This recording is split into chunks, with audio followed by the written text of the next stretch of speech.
All right, let's take a look at a plank speed tap, okay? Hands on the shoulders, just as a standard high plank would be. Setting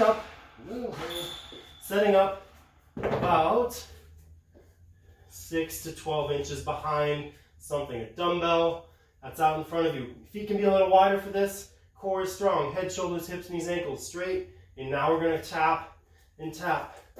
And keep shoulders nice and stable.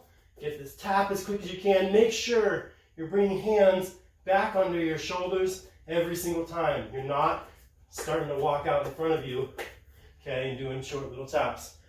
Core strong, set it, dial it in, and then start to move those hands nice and quick. That's your plank speed tap. Get after it, have fun with it. We'll see you soon.